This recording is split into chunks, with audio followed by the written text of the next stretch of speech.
Au nom du Conseil, On behalf of the Council, I would like to welcome His Excellency Mr. Alexander Vučić, President of the Republic of Serbia, and I request the protocol officer to escort him to his seat at the Council table. qu'il y est déjà, tant mieux. I see that he's already there. Conformément à l'article 30, In accordance with Rule 39 of the Council's Provisional Rules of Procedure, I invite Mr. Jean-Pierre Lacroix, Under-Secretary General for Peacekeeping Operations, to participate in this meeting.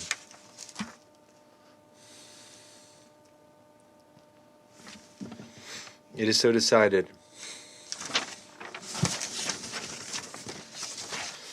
In accordance with Rule 39 of the Council's Provisional Rules of Procedure, I invite Mr. Hashim Tachi to participate in this meeting. It is so decided. The Security Council will now begin its consideration of Item 2 of the agenda. I wish to draw the attention of Council members to document S/2018/1111, letter dated 14 December 2018, from the Permanent Representative of Serbia to the United Nations, addressed to the President of the Security Council. I now give the floor to Mr. Jean-Pierre Lacroix. Merci, Monsieur le Président. Thank you, Mr. President. Representative of the Secretary General and head of UNMIK briefed this Council on the 14th of November. A number of developments in Kosovo have heightened tensions between Belgrade and Pristina. On the 21st of November, following Kosovo's failed bid to join Interpol, the government of Kosovo announced an increase of the tariff on goods imported from Serbia and Bosnia and Herzegovina from 10 to 100%. In response, the mayors of the 4 Kosovo Serb majority municipalities of northern Kosovo announced their resignations and the decision of their respective municipal assemblies to cease all official communication with the Pristina authorities. The main Kosovo Serb political party, the Serbian List, has organized daily protests centered in North Mitrovica that have at times involved up to 5,000 people.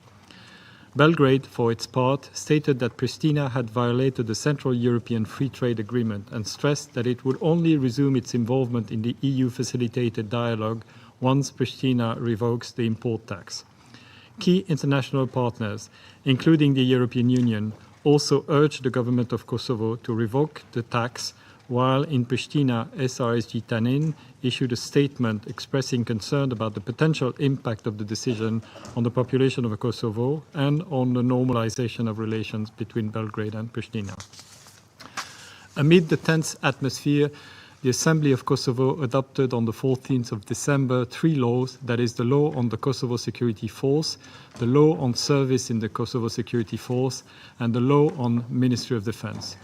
The laws do not change the name of the Kosovo Security Force, which would require a constitutional amendment. Yet they provide for substantial changes to be implemented over a period of time to the mandate, role and strength of the Kosovo Security Force. The Kosovo government, in a statement issued following the adoption of the laws, underscored the right of Kosovo to have, and I quote, an army, a multi-ethnic and professional force built under the highest NATO standards, end of quote. In Belgrade, the Serbian authorities condemned the adoption of the laws as an act of, and I quote, political aggression, end of quote, against Serbia and a violation of Security Council Resolution 1244. They also called on KFOR not to allow the operation of any Kosovo army on the territory of Kosovo. Among international partners, the Secretary General of the North Atlantic Treaty Organization, NATO, declared that the transition of the Kosovo Security Force is in principle a matter for Kosovo to decide. He nevertheless expressed regret at the decision of the Assembly of Kosovo, which he characterized as ill-timed and disregarding concerns previously raised by NATO. He also stressed the continued commitment of NATO, through KFOR, to a safe and secure environment in Kosovo. The European External Action Service stated that the mandate of the Kosovo Security Force should only be changed through an inclusive and gradual process in accordance with Kosovo Constitution, and expressed the expectation of the European Union that Kosovo would continue to uphold its obligation under the first agreement of principles governing the normalization of relations of April 2013 and its security arrangements. The Secretary-General has noted with concern the adoption of the laws by the Assembly of Kosovo. He underscored that Security Council Resolution 1244 provides the sole legal framework for the international security presence, the Kosovo Force, KFOR, which is entrusted with the responsibility to ensure a safe and secure environment in Kosovo, and that, and I quote, any restriction to the discharge by KFOR of its security responsibility would be inconsistent with that resolution, end of quote. The Secretary-General called on all parties concerned to exercise restraint and refrain from actions that could raise tensions and cause a further setback in the European Union facilitated dialogue for the normalization of relations between Belgrade and Pristina. SRSG Tanin issued a similar statement in Pristina. Mr. President, the recent developments in Kosovo have further deteriorated relations between Belgrade and Pristina, which have been strained for some time with no progress on the EU-facilitated dialogue. We are concerned at the risk of tensions on the ground, particularly in northern Kosovo. It is therefore crucial that Belgrade and Pristina avoid any steps that could further worsen the situation, but rather find ways to re-engage in the dialogue aimed at the normalization of their mutual relations. UNMIK, adhering to its status-neutral approach, is committed to working closely with KFOR in line with Security Council Resolution 1244, as well as with other international actors in Kosovo. Under the leadership of Special Representative Zahir Tanin, the mission will continue to focus its activities, among other priorities, on inter-community trust building, which is essential for the long-term normalization of relations between Belgrade and Pristina. Thank you, Mr. President.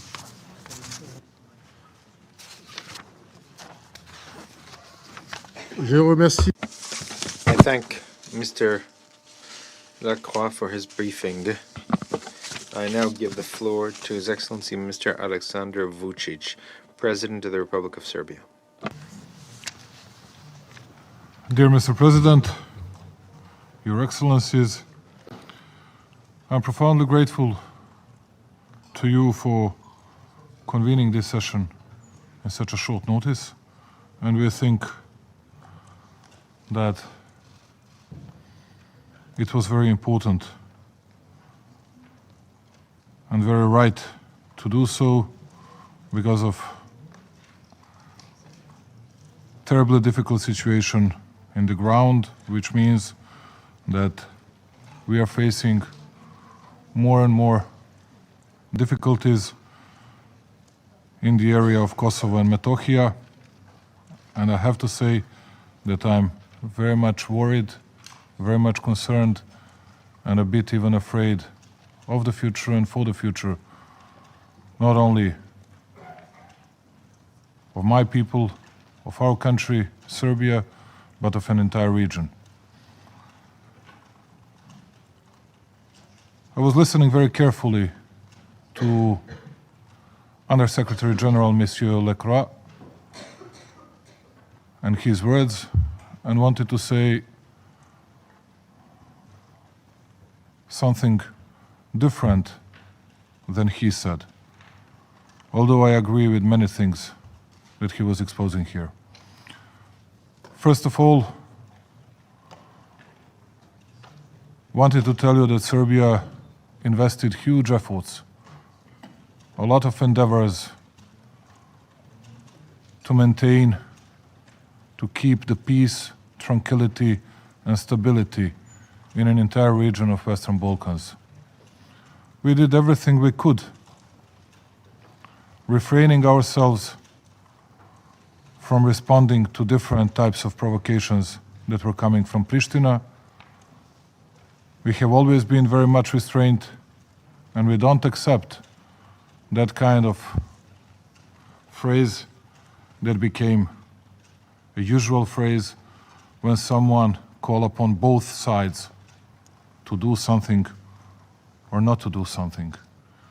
Because Serbia, as you know, did almost everything to provide into deeds everything that was agreed so far. As you know, we signed that arrangement, first agreement between Belgrade and Pristina in April 2013. And Serbia fulfilled all its obligations from that first agreement. We did a lot of concessions. And it was very difficult for our public domestic to accept it. But we signed it and we fulfilled it. On the other hand, the only obligation that had to be delivered by Pristina, the only one, and first six items out of 15 items from Brussels agreement are all about one obligation that had to be done, that had to be delivered by Pristina. It was formation of Serb community. Doesn't matter whether you call it Serb association. And that only one obligation, and today it's 2070 days. They didn't provide into deeds. And they have no intention of doing so in the future as well.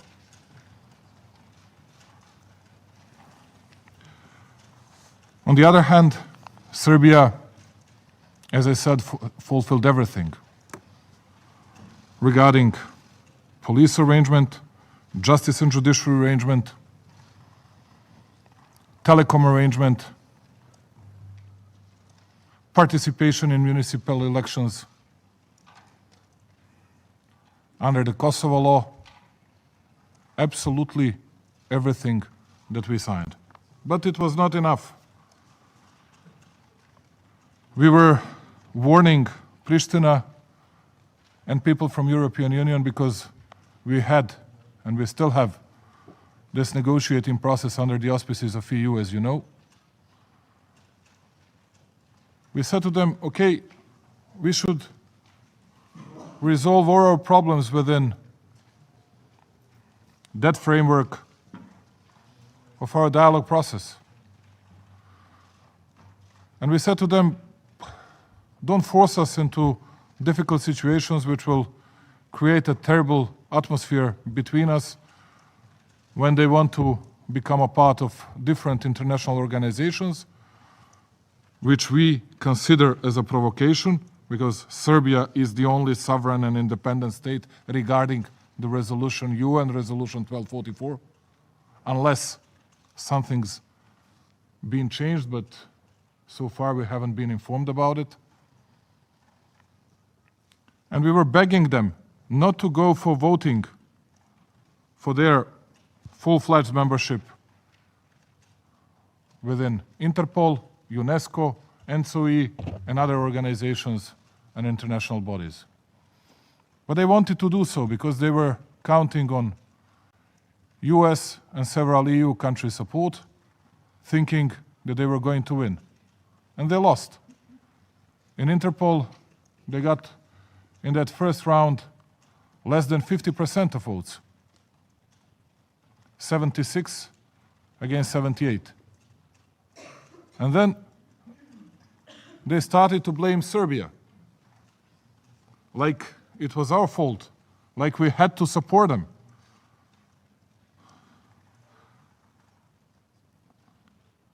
Like that was a sort of our obligation. Of course it was not, and there were many countries, important countries all over the world, that were voting against their membership. But all of a sudden, they imposed tariffs against CEFTA and against SAA, tariffs against Serbia and Bosnia and Herzegovina. Firstly, it was 10%. But when they saw that their public audience, Albanian public audience, reacted well to that measure, they increased those tariffs up to 100%. As a matter of fact, they killed any kind of trade between Central Serbia and Kosovo. And more than that, they put in jeopardy an entire Serb community in Kosovo, because that's the only way for them to earn the money, to survive, to get medications, to Serb-led hospitals and healthcare centers. That has always been the only way for them to live. And not to mention that they breached all these agreements, which even EU referred to. Put it all aside. But can you imagine someone in 21st century that is, as a matter of fact, banning and forbidding free flow of goods, capital and people, just because they didn't like political decision from the other side? And even that was not enough. Now I have to say something regarding that 1244 resolution, which was adopted by the United Nations Security Council. And not only UNMIK, but also KFOR derives all the competencies and all the authorities from that document. It was not NATO's decision. It was United Nations Security Council decision to provide these competencies to KFOR in Kosovo.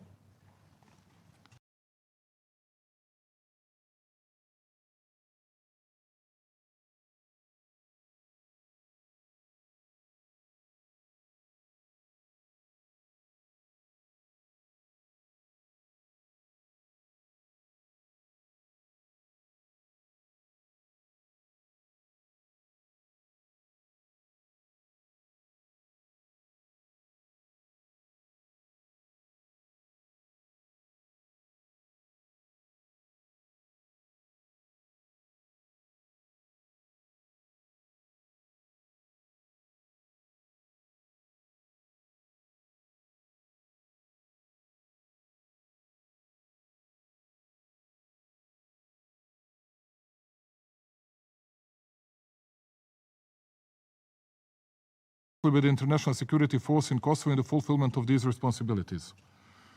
Let me remind you of something else, ladies and gentlemen. Item 4, Annex 2 of the Resolution 1244 reads the following. The international security presence with substantial North Atlantic Treaty Organization participation must be deployed under unified command and control and authorized to establish a safe environment for all people in Kosovo and to facilitate the safe return to their homes of all displaced persons and refugees. On top of that, Article 9, Paragraph B clearly envisages not only demilitarization of the KLA, but demilitarization of all other armed Kosovo-Albanian groups, which is absolutely clear. But let me add something else. Apart from that, there is another question. From which document, and that's my open question for all of you, they derive their so-called sovereign right to form their own military? Where is that written? In which document? It's not even written in that form in their own constitution, because in their own constitution, which we don't admit, we don't recognize, but they say, Article 144, Paragraph 2, any amendment shall require for its adoption the approval of 2/3 of all deputies of the Assembly, including 2/3 of all deputies holding reserved or guaranteed seats for representatives of communities that are not in the majority in the Republic of Kosovo. Of course, they couldn't find 7 Serbs to vote for that, and then who cares? Who cares about the law? Who cares about the facts? They made a decision and they formed so-called Kosovo Armed Forces. And unexpectedly, even surprisingly, they got huge support for that from different Western countries, saying, and now I'm quoting EU8 statement that I got just 5 minutes before I entered this room. They say the initiation of the process of transition of the Kosovo security forces is Kosovo's sovereign right. My question to all of you, my dear friends, is from which document, from which article, paragraph, rule, they derive that right. Where is that written? And I can tell you in advance, nowhere. It's just an interpretation, a very bad interpretation done by some countries because it's their own political interests. I have just mentioned the safe return of all returnees to their homes. I need to tell you that Kosovo and Metohija is officially a territory with the lowest rate of returnees in the world. Can you imagine that? Only 1.5% of people went back to their mainly charred remnants, to their thresholds. 1.5%. You've been facing a lot of different issues here in UN Security Council, but there is no such an issue in an entire world.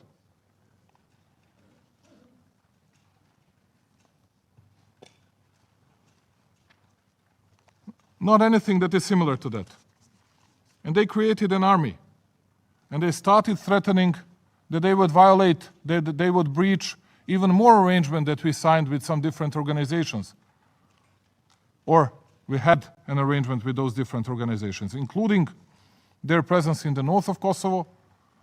And we got that arrangement with NATO that the only possibility for them to go with their armed forces to the north is to get consent from the NATO, number one, and cumulatively with that, to get consent from Serb local community. They have already breached that rule several times, even beating Serbian chief negotiator just because he was sitting at round table in North Mitrovica and discussing an issue of our dialogue with Pristina. And I'll take one important example, which in the best possible way depicts what is happening in Kosovo and Metohija. I'll take an example of Bogdan Mitrovic, expelled Serb from Mušotište village. He wanted to go to his, as I said already, charred remnants, to his village, together with his wife, their 3 daughters, and 6-year-old grandson. Instead of visiting their devastating house, he was arrested, viciously treated in the presence of his daughters and grandson, taken to custody, spent there for months, and then left without any indictments, without further investigation. And that's not the only case. That's just an example. What they do to Serbs who dares not to go back to their thresholds, but just to visit their thresholds, their houses. Mr. Lacroix said that Kosovo people from Pristina were angry with us because of Interpol issue. We begged them not to do so. We begged them not to go there without finalizing dialogue with Serbia. They wanted to go there. We were just defending ourselves. We were just defending a sovereign state of Serbia, an independent state of Serbia, in accordance with UN Charter. Nothing more than that. Then some people say, well, but that's because you started your campaign for revoking recognition of Kosovo's independence. I want to inform you that since we started our dialogue in 2012, then resumed in 2013, they got 19 more recognitions from all over the world, and we didn't say a single word. And we were not angry. We were not causing any problems in the field. We were not attacking anyone. We were not threatening to anyone. But when the reversal process started, all of a sudden it was our fault. And I just wanted to tell you that Serbia has always been doing everything to keep stability, to maintain tranquility and peace in an entire region. We'll refrain ourselves of doing wrong steps in the future as well, because we suffered a lot in the past and we don't have more kids to spend in different types of wars, hostilities, and clashes. But we beg all of you, it's my biggest plea tonight, just someone has to curb, someone has to tame those people, because measures that they have taken recently, it's something that is not coherent with the 21st century.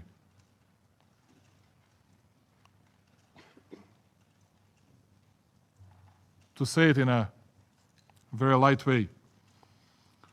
And then, at the end, there is something that is their sovereign right. But they formed another negotiating team, taking people from KLA, former KLA guys that are under investigation for committing terrible crimes against Serbian civilians. But doesn't matter, put it aside. There is something more important. They put all of their preconditions, prerequisites for the future dialogue, which is we need to recognize an independence of Kosovo.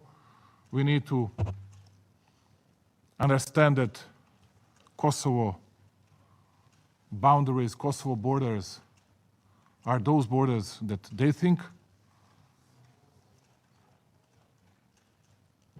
it is, and they are not going to change even a form of their state, which is unitary form of the state, because Serbs are going to get nothing. And my question for all of you is, okay, that future dialogue should be on what? Colored marbles with which kids will play in the schoolyards, or what? Apart from everything I said, Serbia is always ready to resume the process of dialogue. We would like to call upon UN to take a bigger role in the future.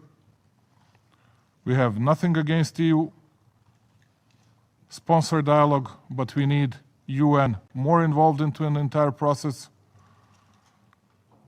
And we need to see some steps and some moves done by Pristina.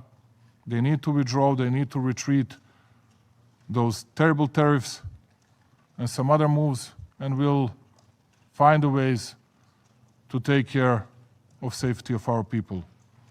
And in the end, Mr. President, allow me to say only 2 sentences in Serbian language referring to Serbian people that are living in Kosovo and Metohija.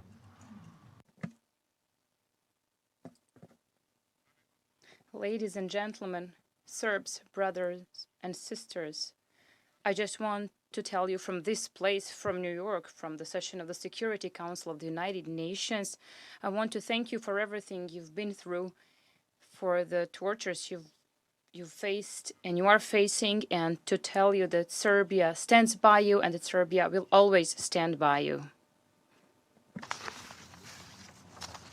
Je remercie. I thank His Excellency President Vučić for his statement. And I now give the floor to Mr. Hashim Thaçi.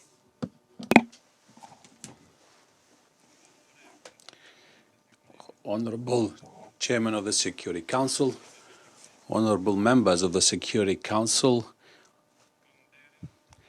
it is my honor to be before you today, representing institutions and the people of the Republic of Kosovo.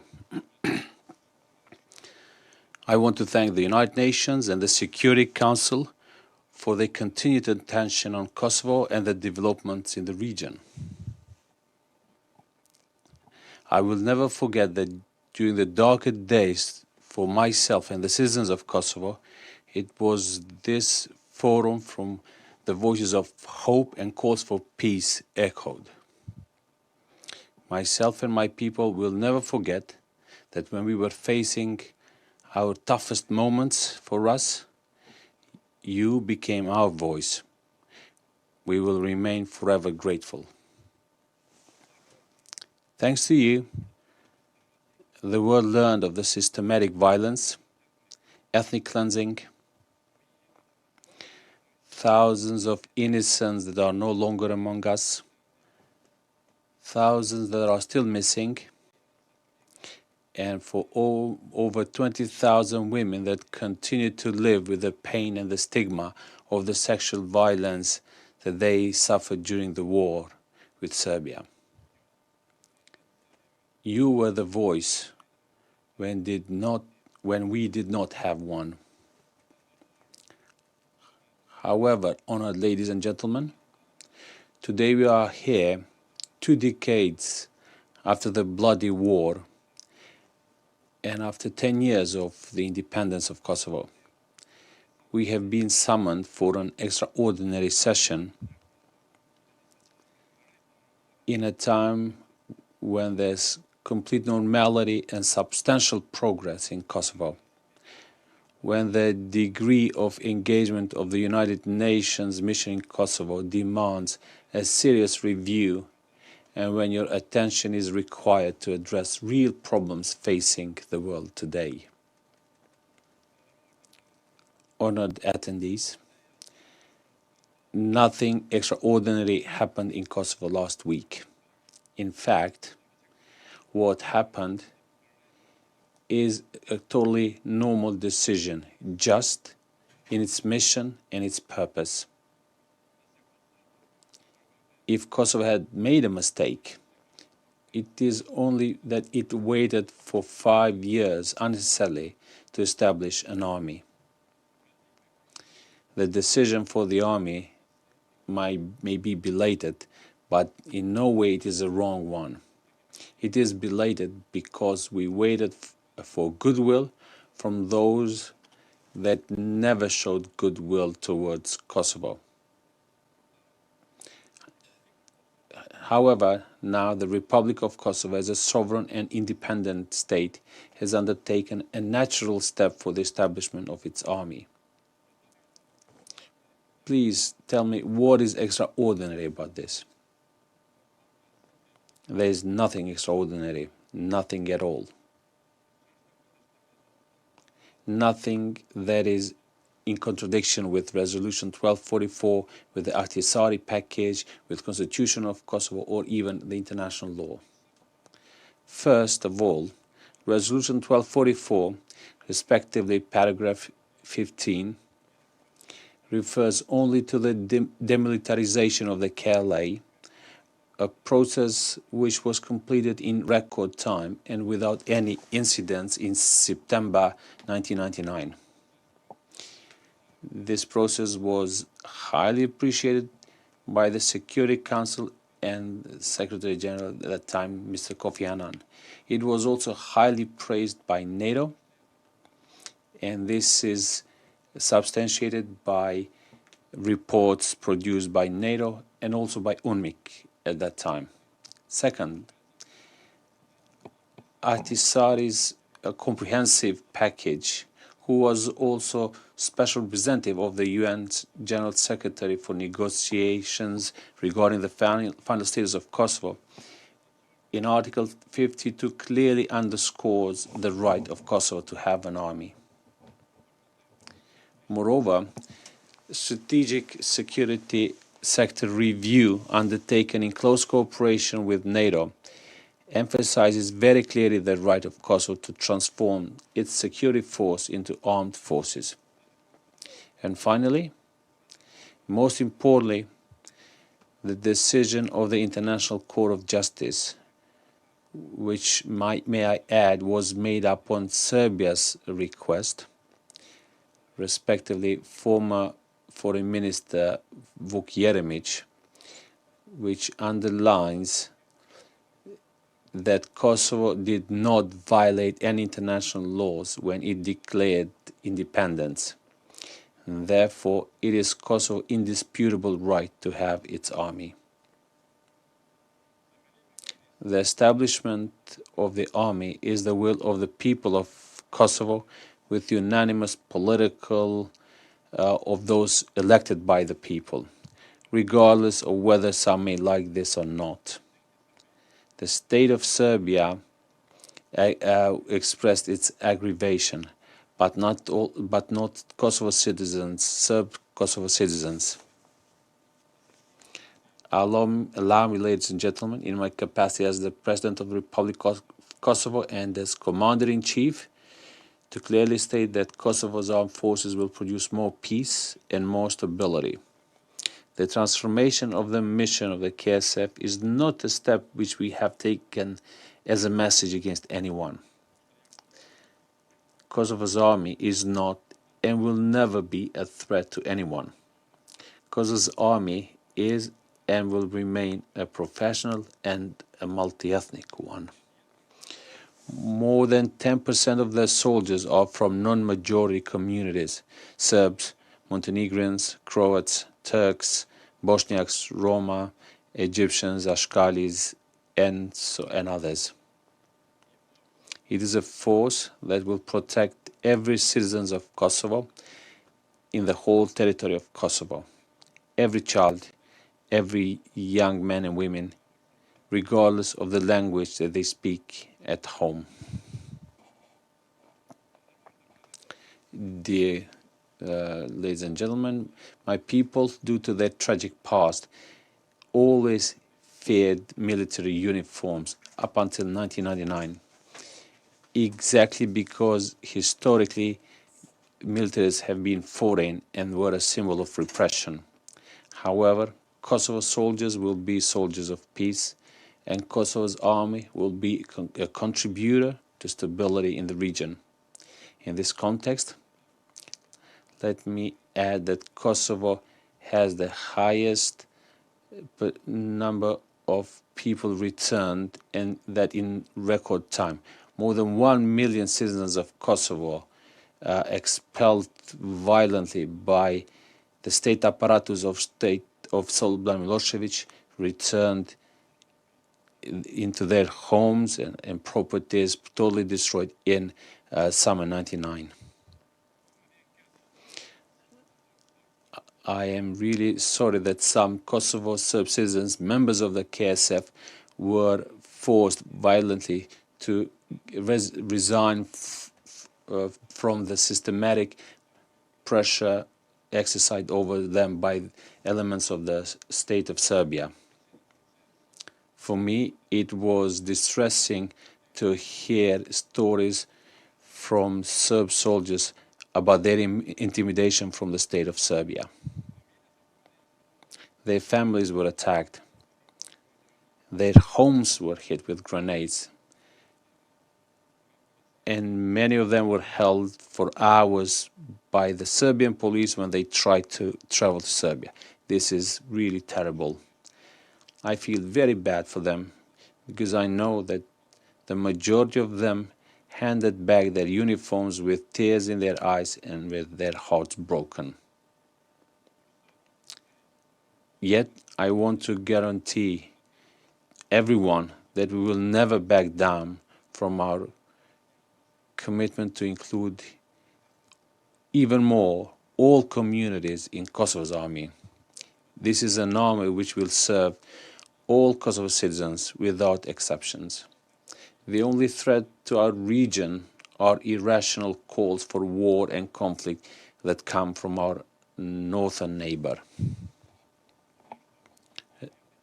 Furthermore, allow me to assure you that Kosovo will respect every existing international agreement, including the letter sent to the NATO Secretary General for cooperation with KFOR. We will continue to cooperate very closely with NATO. All our efforts will be coordinated with NATO. The establishment of the Kosovo's army should not be seen as an effort to duplicate NATO's mission in Kosovo. On the contrary, The decision by Kosovo's parliament to establish the army is in direct function of building capacities that will make our country better able to contribute to local security and beyond. Our aim is to shift the paradigm from a country that has been a consumer of security to one that becomes a contributor to peace and stability. However, this will in no way interfere with NATO's current mission in Kosovo. On the contrary, Kosovo armed forces will only complement this mission. Even today, KFOR, 20 years later, is treated as a savior mission. Citizens of my country treat NATO members as heroes, still hand them over flowers, and they will be grateful forever. Dear participants, I'm proud to be the president of the most pro-NATO and pro-EU country in the world. Despite the difficulties and despite the injustices that are being done to us, especially in the visa liberalization process, we will stand unshaken in our direction and orientation. We do not have and we do not seek another alternative. Kosovo's future and the future of our region is within the Euro-Atlantic structures. Therefore, this unavoidably leads us to the essence of today's debate. The problem that our northern neighbor has today is not Kosovo's army, but rather the very existence of Kosovo as an independent and sovereign state. Dear ladies and gentlemen, these circumstances make the dialogue between our two countries crucial. Without dialogue and without a final agreement, we will become countries that produce endless and unnecessary drama for domestic consumption, for electoral consumption, but detrimental for the future of our countries. Please just look at the abhorrent campaign that Serbia led against Kosovo's bid for Interpol membership. And please tell me who benefits the most from Kosovo's lack of membership in this organization. Those who benefit are organized crime and terrorism. Now, should I denigrate this forum by using the language and the methods employed by Serbia against Kosovo? No. And to be honest, I really feel bad for their behavior. It is only natural that such behavior will be followed by measures from the government of Kosovo on Serbian products that came into Kosovo. But Kosovo has not provoked this situation. This reaction is a consequence of aggressive action by Serbia, and I want to believe that this state of affairs will be overcome in the near future. Pristina and Brussels are communicating intensively about this issue. Dear ladies and gentlemen, nevertheless, in Kosovo, we remain committed to peace and dialogue with Serbia. To this end, a few days ago, the Parliament of Kosovo approved a resolution for dialogue and the structure of the negotiating team, which includes governing coalition, opposition parties, and civil society. For as long as we do not have a final and implementable agreement, situations of this kind will be repeated continuously. Me and the people of Kosovo do not support the conflict.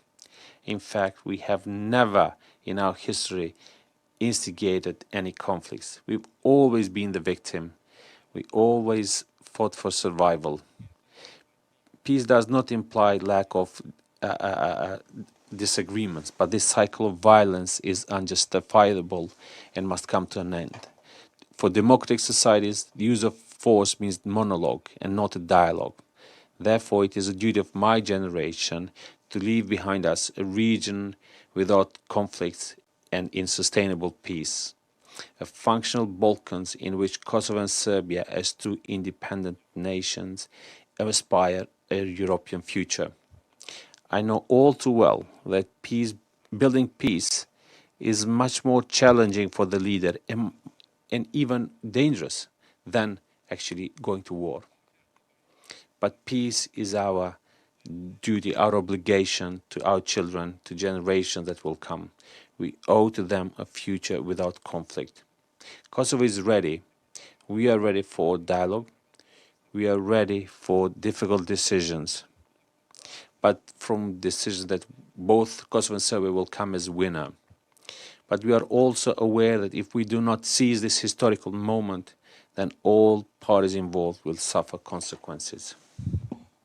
Dear ladies and gentlemen, 2 decades ago, in a mundane day much like this one, I was in uniform fighting against the regime of Slobodan Milosevic. I am very proud of my own past and that of my fellow fighters. Today, as President of the Independent State of Kosovo, I am aware that I have another big challenge before me, the battle for our future, the battle for peace, the battle to close a century-old conflict between our two peoples. I know that it will not be easy at all. I know that it will require compromises. I know that agreements of this kind are not very popular. However, they are necessary. I believe firmly that an agreement like this will have transformative power for our region. Such an agreement would shift the priorities of our people. No one would be able to win votes founded on hate and populism.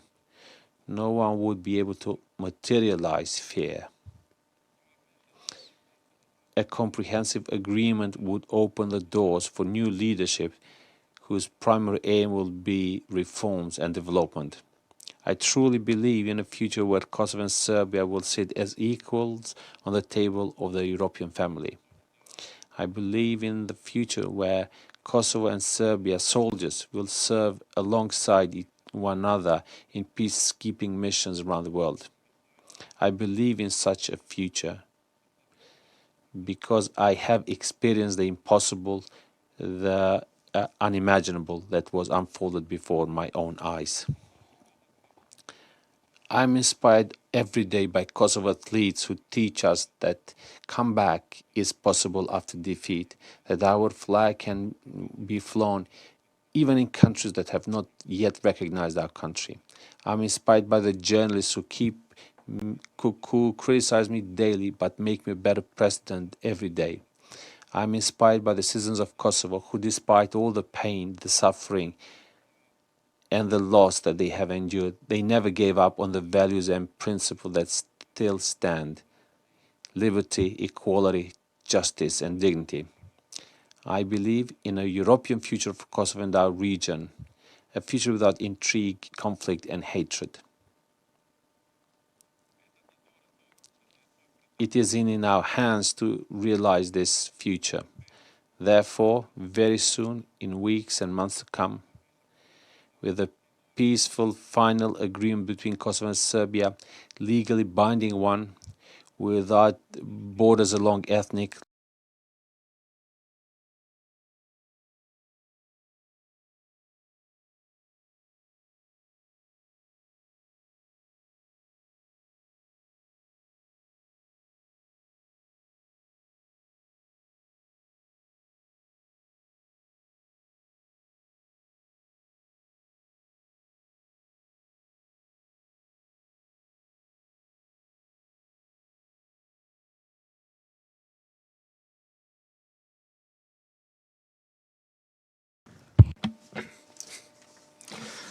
Thank you, Mr. President.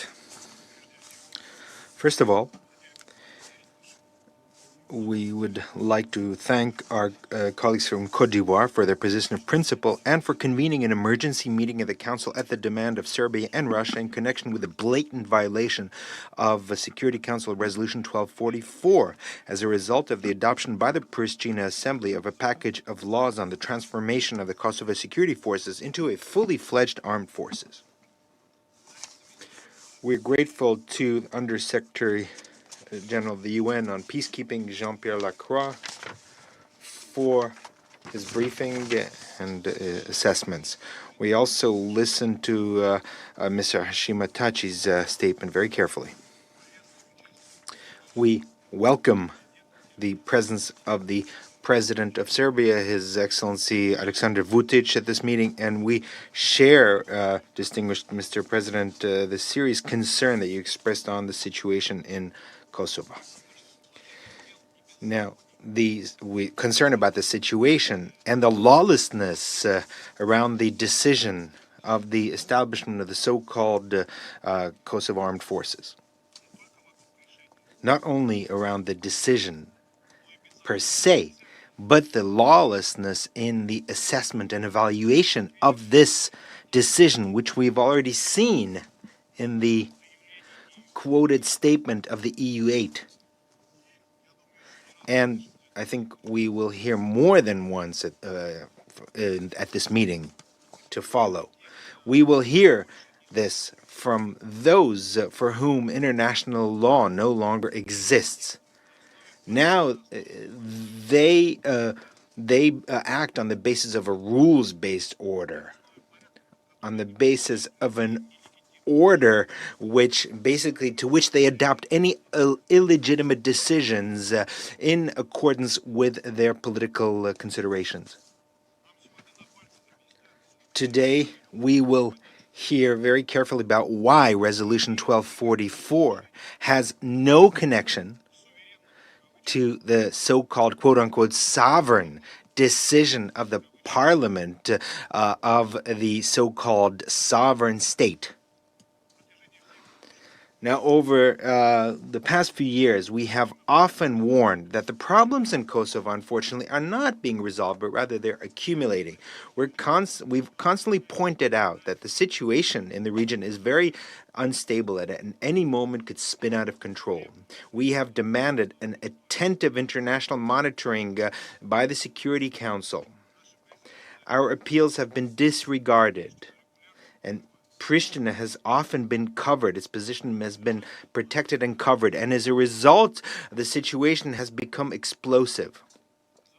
The defiance of Pristina, its refusal over the course of 5 years to implement the key agreement with Belgrade on the creation of the community of Serb municipalities of Kosovo, has compounded other gross violations. The decision on transforming the Kosovo security forces into the Kosovo Defense Forces has become a gross violation of Security Council 1244 resolution, which, as the Secretary General underscored, remains a fundamental legal basis for the Kosovo peace settlement. The resolution contains an absolutely clear demand on the demilitarization of any armed groups of Kosovo Albanians and authorizes the presence on the territory of Kosovo exclusively of a multinational contingent under international control. There's a lack of progress in the region on creating conditions for a political settlement. The EU mediation mission has practically produced no results. We've seen an increase in illegal incidents and raids accompanied with violence by Kosovo special forces against the Serb-populated north of the region. There's an acute issue of ensuring protection of the Orthodox shrines in Kosovo. There's a continuing usurpation by the Kosovo authorities of the property of the Serbian Orthodox Church. The region continues to be a fertile ground for recruiting of radicals. Terrorist returnees from Syria and Iraq take refuge there. Also, the rate of return of refugees and IDPs to the region remains highly unsatisfactory. There's a real threat of humanitarian crisis due to the introduction by Pristina of protective tariffs on the import of goods from Serbia. Against this backdrop, the emergence of the armed forces of Kosovo represents a threat to peace and security in the region, which could lead to a repeat of the armed conflict. The undermining of Resolution 1244 is taking place not only with the direct neglect, but with the knowledge and with the support of leading Western countries, including in the framework of the international security presence that is the KFOR, which is located in the region based on Resolution 1244. We have to note that the KFOR is very selective in implementing its mandate. Just recently, in the Serb-populated northern regions of the country, on the pretext of ensuring security, large-scale exercises of KFOR were carried out with the participation of dozens of armored vehicles. Now, on the ground, this appeared as another episode aimed at intimidating Kosovar Serbs.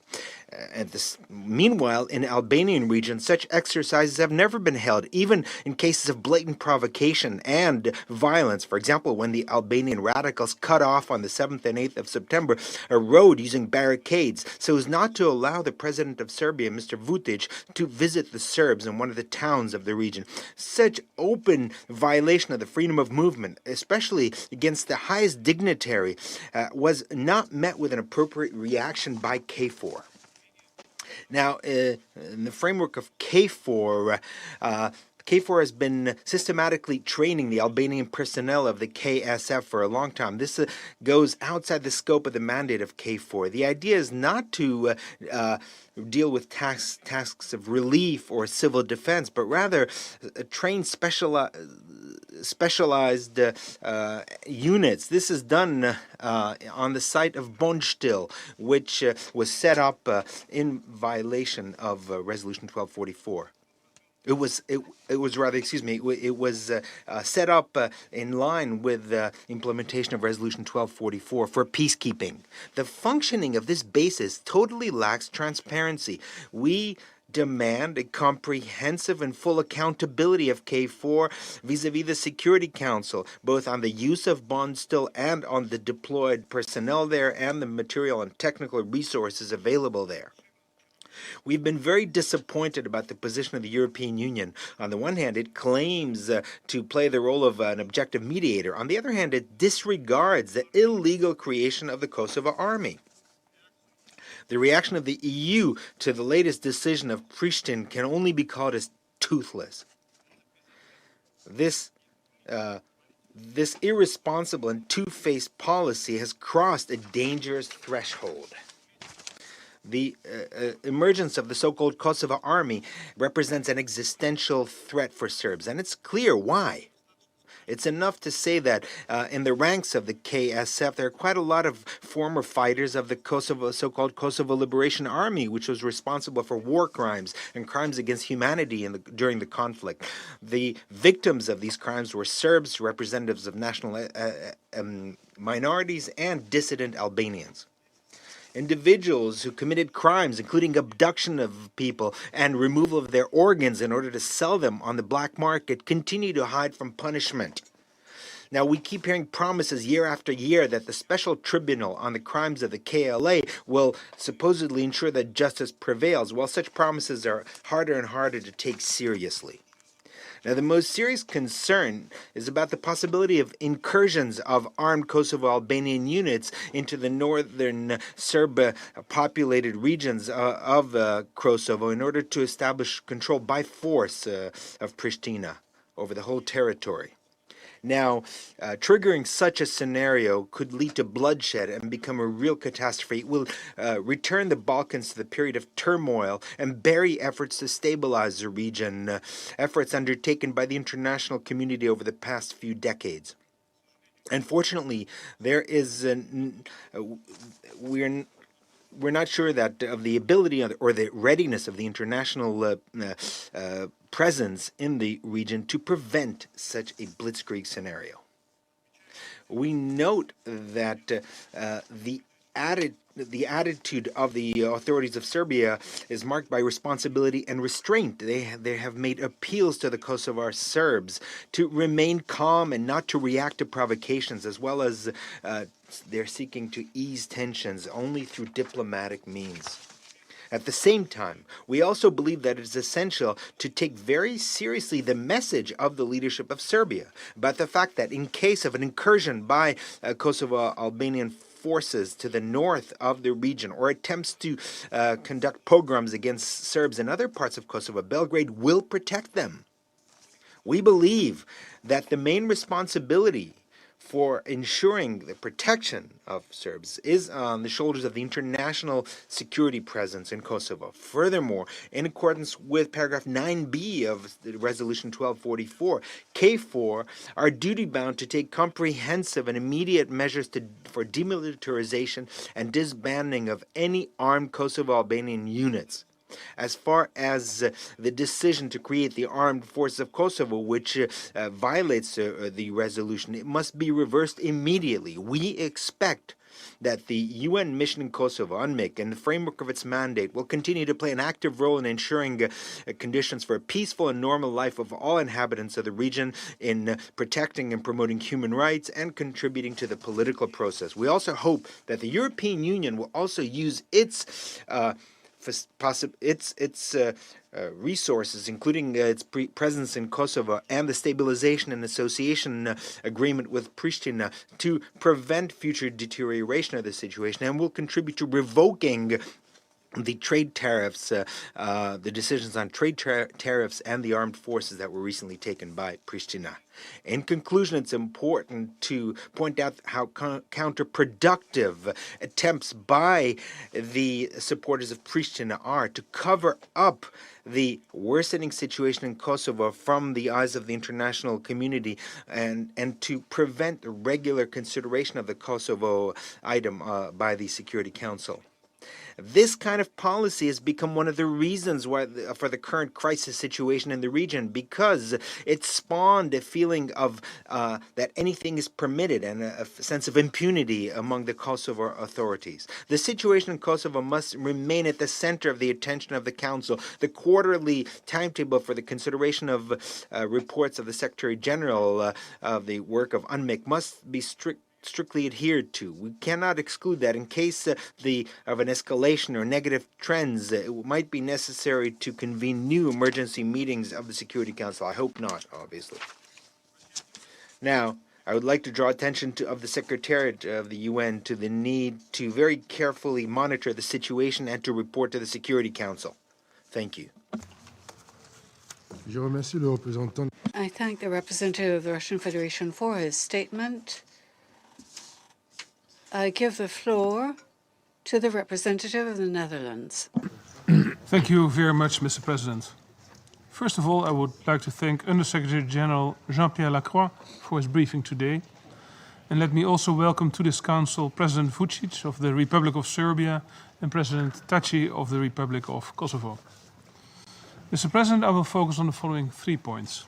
First, the sovereignty of Kosovo. Secondly, the background of the current tensions. And thirdly, the need for resumption of the EU-facilitated dialogue. Mr. President, on my first point, let me emphasize that the Kingdom of the Netherlands fully supports the independence and the sovereignty of the Republic of Kosovo. As a sovereign state, Kosovo has the right to create its own institutions. This being said, we believe that the transformation of the Kosovo Security Force should be a transparent and inclusive process in line with the Constitution of Kosovo. The Kingdom of the Netherlands encourages Kosovo to work on the transformation in consultation with NATO and other relevant international actors. Inclusivity of the process is important to ensure that this 10-year transition receives the support of all in Kosovo, and in particular of its non-majority communities. More broadly, the path of Kosovo towards further normalization should be an orderly process in which resolutions and decisions of this Council should be respected and fully implemented by all players on the ground. Mr. President, this brings me to my second point, the background of the current tensions. The decision taken by the Kosovo authorities to start the transformation of the Kosovo Security Force comes at a sensitive moment in time. Recently, we have seen a succession of steps on both sides that have not been conducive to a climate furthering the normalization of relations between Kosovo and Serbia. Almost 2 decades after the adoption of Resolution 1244, Belgrade and Pristina have made significant progress in coming to agreement on important issues. Yet, they still have to agree on many aspects of their future relationship. Understandably, such a process is not easy and has its ups and downs. It's also the reason why we still have to spend time in this Council discussing the situation in Kosovo, even if the situation does no longer constitute an imminent or grave threat to international peace and security. We call upon both countries to act responsibly and to contribute to calming the situation. This brings me to my third point, Mr. President. It is essential that both sides resume the EU-facilitated dialogue as soon as possible, without preconditions, and implement the agreements made in the past. Both sides should realize that the status quo is not a solution in the long term. Security depends on good neighborly relations. Everyone in the region stands to gain from political normalization as well as from more economic integration and from fewer trade barriers. Mr. President, it is key for Kosovo to improve the day-to-day lives of all its citizens. An implementation of the Stabilization and Association Agreement with the European Union, as well as implementation of the European Reform Agenda, are crucial to achieve this lofty goal. Both parties should avoid unilateral actions that go against the spirit of the dialogue and which undermine mutual trust. Therefore, Mr. President, we regret the insistence of some members of this Council to have an open debate today rather than an interactive dialogue. In conclusion, Mr. President, we ask Serbia and Kosovo to demonstrate their political will and their commitment towards normalization by continuing to work in the framework of the EU-facilitated dialogue. Thank you very much, Mr. President. Je remercie le représentant des pays. I'd like to thank the representative of the Netherlands for his statement, and I now give the floor to the representative of France.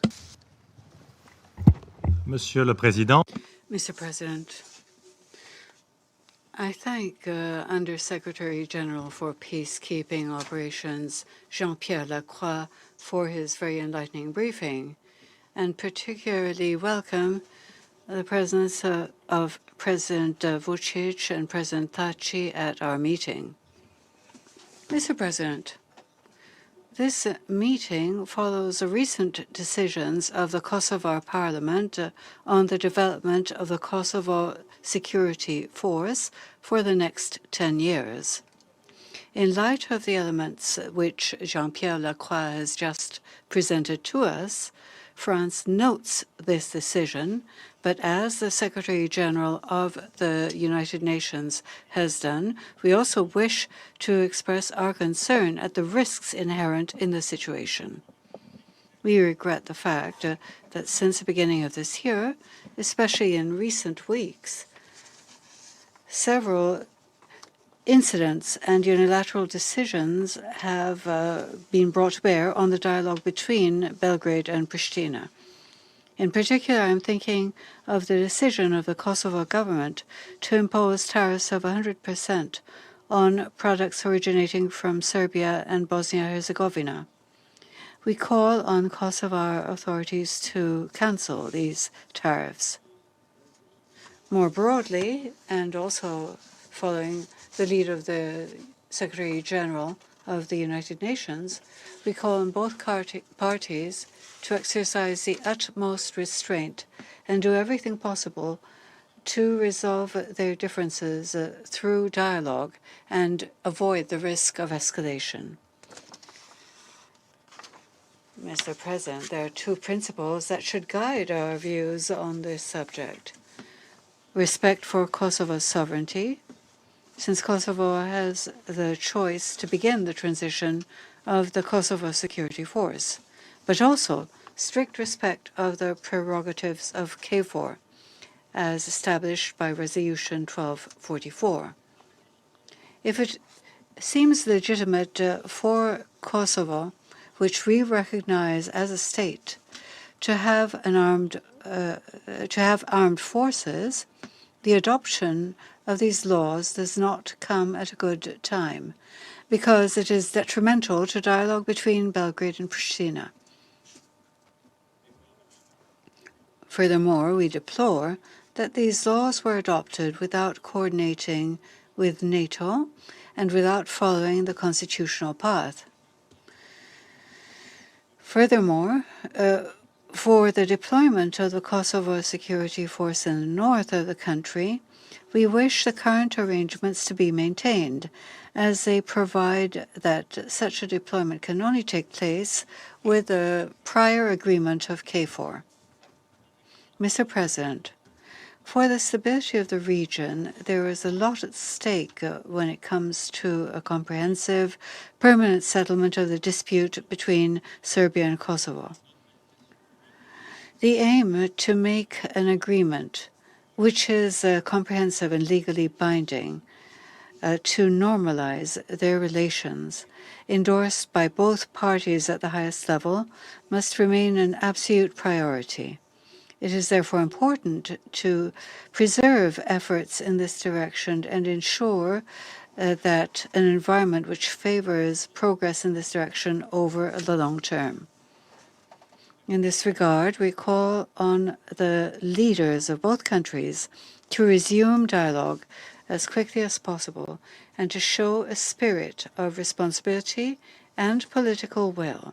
It is essential for both parties to refrain from any action, statement, or measure which would exacerbate tensions and which would undermine the spirit of normalization.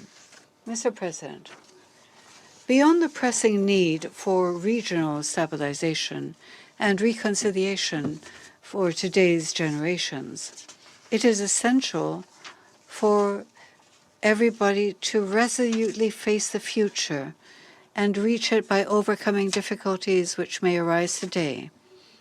High Representative Federica Mogherini, whose mediation efforts France supports, recalled this to both parties last November 8. Our authorities at the very highest level fully support efforts to make progress in dialogue between Belgrade and Pristina. Only full normalization of relations will enable them to realize their respective European prospects. These European prospects are the common guide which should lead and unite you. That is where your future lies. It is a shared future. Thank you very much. I thank the representative of France for his statement, and I now give the floor to the representative of the United Kingdom. Thank you very much indeed, Mr. President. Thank you to the Under-Secretary General for his briefing. I've listened very carefully to what President Vučić and President Thaçi said today. Mr. President, we believe that the development of its own armed forces is within Kosovo's sovereignty as a self-governing independent state, and we urge Kosovo to do this, and I join the French representative, in close consultation with NATO and the wider international community. And I note from the Kosovo announcement that this development is to take place over the course of 10 years. Since Resolution 1244 was passed in 1999, Kosovo has become an independent, a self-governing state, recognized by over 100 members of the United Nations. And its decision to extend the mandate of the Kosovo Security Force should be viewed in this context. The United Kingdom's interpretation of Resolution 1244, Mr. President, is that it does not, I repeat not, contain anything that precludes the future transition of the mandate of the KSF. In fact, Mr. President, I reread it at lunchtime. I then went on to read the document that followed it, the constitutional framework, and the UN Ahtisaari plan, the so-called comprehensive settlement. I can assure the Council that nothing in any of those three documents precludes the transformation of the KSF. The constitutional framework set up a Kosovo Protection Force. The Constitution builds on that proposal, and this recent decision builds on the Constitution. So I just wanted to set that out, Mr. President. That said, we continue to urge Kosovo to act responsibly, to act transparently, and in consultation with NATO allies, and to uphold Kosovo's existing commitments to arrangements with KFOR. And what President Thaçi said about his assurances today in that respect are welcome. But of course, Mr. President, we look for them to be put into action. I've noted the claim that the transition of the KSF is a threat to the Kosovo Serb community. This claim is not borne out by Kosovo's genuine efforts to make the KSF a multi-ethnic force, as NATO allies have requested. And the United Kingdom regrets that these multi-ethnic efforts have been undermined by external pressure. We encourage the Kosovo government to continue its outreach to the Kosovo Serb community to allay any anxieties. And it's a long time, Mr. President, since the Council visited Kosovo, but I was on one of the earlier trips and we went into the Kosovo Serb community in the north, where we heard from many people, but not all of them, supported the account given by President Vučić and the Russian ambassador today. We don't share Belgrade's perception that the expansion in size and mandate over the next decade risks jeopardizing regional stability either.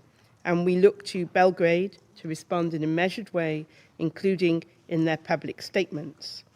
In this light, Mr. President, the United Kingdom considers assertions made by senior politicians and officials about the use of force by Serbia to be unhelpful and rejects the idea that such use of force might even be floated. I think it is irresponsible that they should have been repeated by one member of the Council today.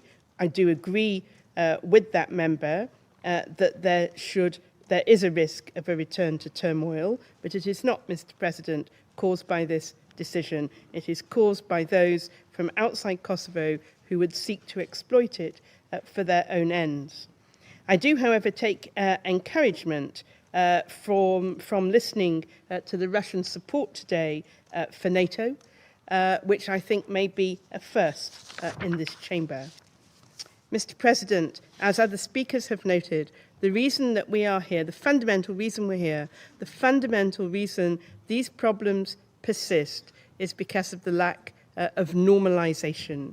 At every step, settlements, progress have been blocked. The UN has tried, the EU, the US and Russia have tried, and unfortunately, Mr. President, at every stage of trying to settle this issue, there has been a blockage, and I am sorry to say that it has come from Belgrade. But the only way is normalization, and we look to both Kosovo and Serbia to make progress in that way. We note with optimism the resolution passed by the Assembly of Kosovo on 15 December to establish a cross-party negotiating team, and I join my French and other colleagues in urging both sides to return to negotiations through the EU-facilitated dialogue. Progress on the dialogue is vital for stability, security and prosperity in the two countries and in the region. The final agreement itself needs also to contribute towards local, regional and global stability. And the two sides need to keep in mind that any proposals they put forward through the negotiations need to enhance the safety and security of all, I repeat all, their citizens. Mr. President, I don't find it surprising that there was an EU8 statement today. Obviously, I took part in it, but it's not surprising because it is our region. We have cared and still care very deeply about what happens in the Western Balkans, and EU countries and the EU itself have put a lot of effort into helping stability and security there. But it is their future. It is the future of Kosovo and Serbia. I urge them, as other speakers have done today, I urge them to make all the steps necessary to normalise their relations through the EU-facilitated dialogue, and I call on all their leaders who have been elected to represent their people's interests. I call on all their leaders to enable this to happen. Both countries must now focus on a sustainable normalisation agreement through the dialogue, which enhances security, enjoys popular domestic support and benefits both countries. And we stand ready, Mr. President, as we have always done, to support such an agreement. Thank you. Je remercie la I thank the representative of the United Kingdom for her statement, and I now give the floor to the representative of the United States. Thank you, Mr. President. And thank you, Mr. Undersecretary General, for your briefing today. Welcome to President Vučić and President Tači. We thank you for your remarks and for joining us here today. The United States reaffirms its support for the gradual, transparent transition to a professional, multi-ethnic, NATO interoperable force that serves and reflects all of Kosovo's communities. The legislation passed by Kosovo's Assembly last week is fully in line with Resolution 1244. It is the sovereign right of Kosovo to establish and maintain an armed force. Resolution 1244 authorized the establishment of an international security presence in Kosovo and charged it with demilitarizing the Kosovo Liberation Army and other armed Kosovo Albanian groups. These provisions do not apply to the Kosovo Security Force. The Kosovo Security Force is neither the KLA nor an armed Kosovo Albanian group. The Kosovo Security Force is a separate, multi-ethnic force established following Kosovo's 2008 independence, which the International Court of Justice clearly ruled in 2010 did not violate international law or Resolution 1244. The vote in Kosovo on December 14th brings no immediate change to the structure, mission, or operations of the force. Rather, it was a first step, representing the beginning of the practical, ongoing work of building a multi-ethnic force in accordance with the government of Kosovo's 10-year transition plan. We call on the government of Kosovo to continue its close coordination with NATO allies and partners to engage in outreach to minority communities now and throughout the years-long process ahead. We expect the government of Kosovo to adhere reliably to all existing arrangements and commitments made regarding troop movements and operation of forces in Kosovo, particularly Kosovo's 2013 commitment to the NATO Secretary General that any operations in northern Kosovo require consultation with the commander of KFOR. Ultimately, however, Kosovo's security is best served by normalizing relations with Serbia. Dialogue should be both countries' overarching priority, and we urge both parties to remove any barriers and to not take provocative actions that prevent returning to the negotiating table and reaching a comprehensive normalization agreement. We encourage both Kosovo and Serbia to take immediate steps to lower tensions and create conditions for rapid progress on the normalization dialogue. Mr. President, we urge Kosovo and Serbia to recognize the value of fully committing to normalization, which will bring great benefits to the people, the economies, and the peace and security of both countries. Mutual recognition and normalized relations between Serbia and Kosovo are the future, and all sides will benefit from recognizing and embracing that reality. Thank you, Mr. President. Je remercie le représentant de I thank the representative of the United Kingdom. And I now give the floor to the representative of Kazakhstan. Mr. President, my delegation welcomes His Excellency President Alexander Vučić and Mr. Hashim Tači in this chamber, and thanks USG Lacroix for providing us the vision of recent developments. We recall that 1 month back in this very chamber, we expressed our concern on possible transformation of Kosovan security forces into armed forces, and now we hear about the recent decision to adopt 3 laws initiating such a transition. We share the Secretary General's position on this matter and his call on all parties concerned to exercise restraint and refrain from actions that could lead to a further setback in the normalization of relations between Belgrade and Pristina. This reflects the current state of affairs in the region that requires our continued attention as a matter of relevance in the agenda. Our priorities in this direction should be keeping promotion of dialogue between the parties as well as CBMs in political, military, socio-economic and human dimensions in compliance with the Resolution 1244 and subsequent documents. Kazakhstan also supports the calls of High Commissioner on Foreign Policy Mogherini addressed to Pristina to remove taxes on products imported from Serbia and Bosnia and Herzegovina, as it goes against the spirit of regional cooperation and hinders dialogue process. Such a dialogue should be done under the EU auspices with the involvement of the OSCE and other relevant regional and sub-regional organizations to maintain comprehensive and sustainable security and development in Kosovo. In this vein, we consider it is important for the parties to adhere to the agreements previously reached through the mediation of international organizations. We believe in the importance of ensuring peace and security in the region. International security presence shall contribute to the establishment of a whole of communities safe environment, and we agree on this with Secretary General. We stand for action within the existing international negotiating mechanisms. Once again, we express our regret that the region decided to go ahead with the army formation. To this end, it is highly important to underline that any unilateral steps outside of the existing international negotiating mechanisms could raise tensions, constitute a serious threat to peace, and jeopardize overall stability in the region. Kazakhstan urges all interested parties to continue implementing their commitments in the good spirit of mutual respect, understanding, and compromise for the sake of long-lasting peace and stability in this part of the world. I thank you.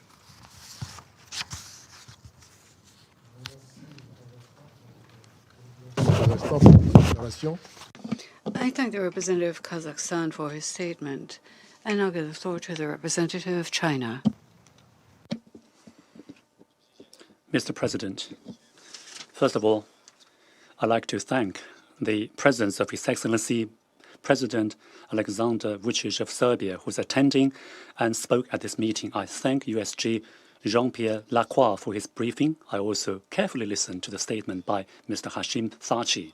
Mr. President, China has been closely following the Kosovo issue and has noted the complex dynamics at play in Kosovo's current security situation.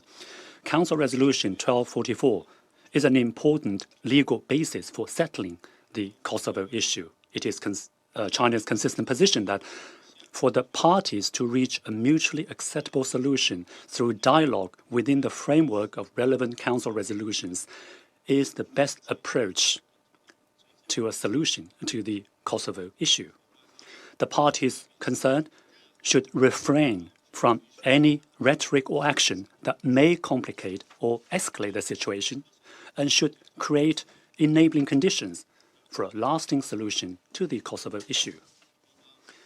China respects Serbia's sovereignty and territorial integrity, understands Serbia's legitimate concerns over the Kosovo issue, and commends Serbia's effort to find a political solution to this issue.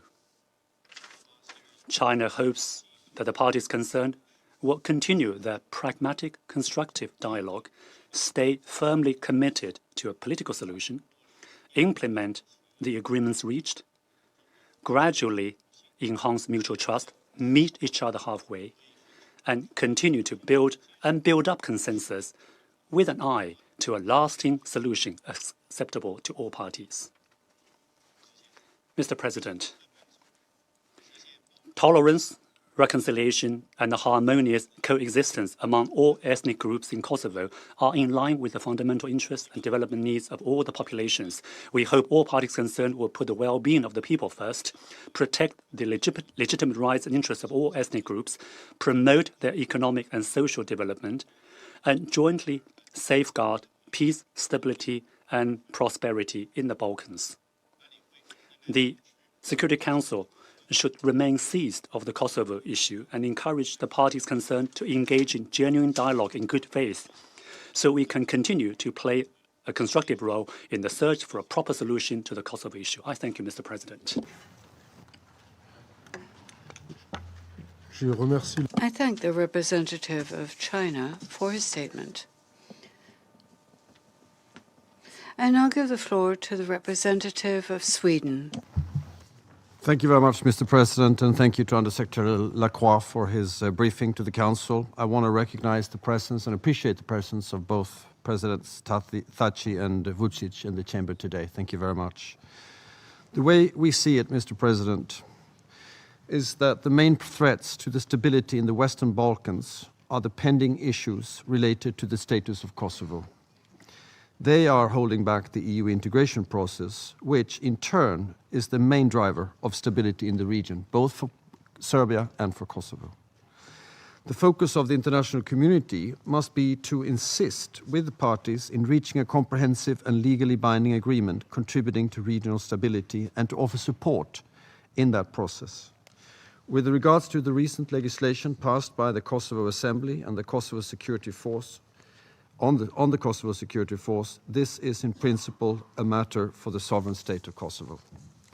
At the same time, we, as others, strongly encourage Pristina to ensure that the transformation of its security force over the next 10 years takes place through a transparent and inclusive process, in line with the Constitution and in close coordination with NATO and its partners. It is important that all communities are associated with this exercise to ensure that this transition eventually receives an overall support in Kosovo. Over the last weeks and months, the steps taken by both sides have not contributed to good neighborly relations and a climate conducive to normalization of relations. It is important that all sides refrain from actions and statements that might increase tensions. We call on both to adhere to regional agreements, including free trade agreements. Mr. President, we have recently seen a renewed commitment from both Belgrade and Pristina to engage in the normalization dialogue facilitated by the European Union.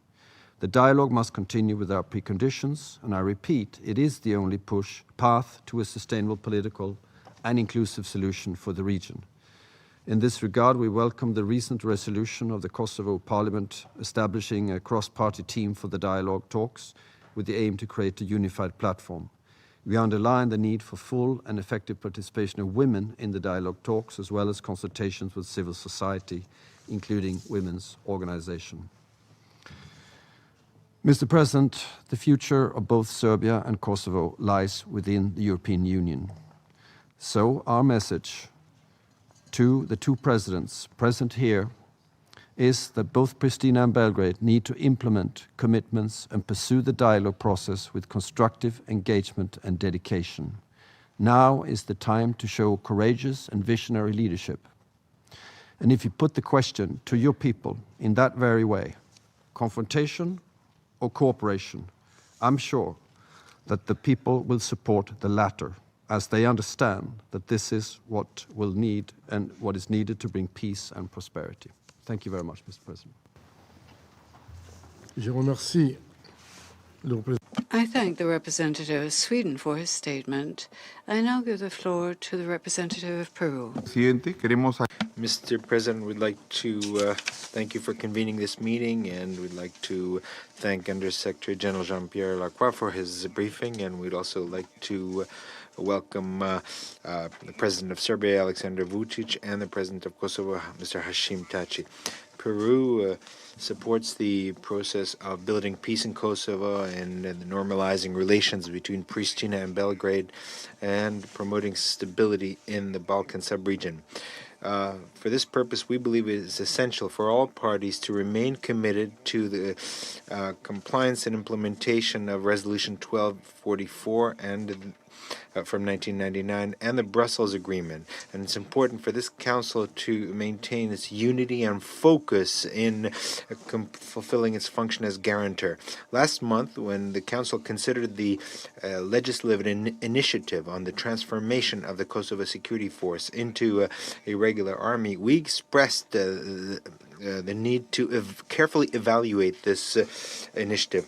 We'd like to underscore the need to bear in mind the presence and the role played by KFOR, as well as the impact of the aforementioned measure on the political dialogue between Pristina and Belgrade.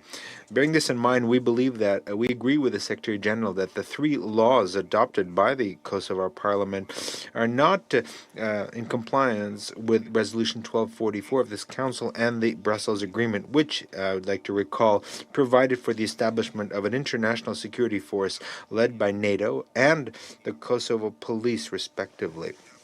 Peru would like to call on all parties to act with moderation in order to promote an easing of tensions and a constructive dialogue in conformity with the applicable international law and the principle of the peaceful resolution of disputes. Thank you very much. I would like to thank the representative of Peru, and I now give the floor to the representative of Poland. Merci, Monsieur le Président. Let me begin by thanking His Excellency Mr. Aleksandar Vučić, President of the Republic of Serbia, for his presence in the Council today. I welcome also His Excellency Mr. Hashim Thaçi, President of the Republic of Kosovo. I would also like to thank the Under-Secretary General Lacroix for his briefing. I will now make the following statement with regard to the issue at hand. We recognize that the transition of the Kosovo Security Force is in principle the matter for Kosovo to decide.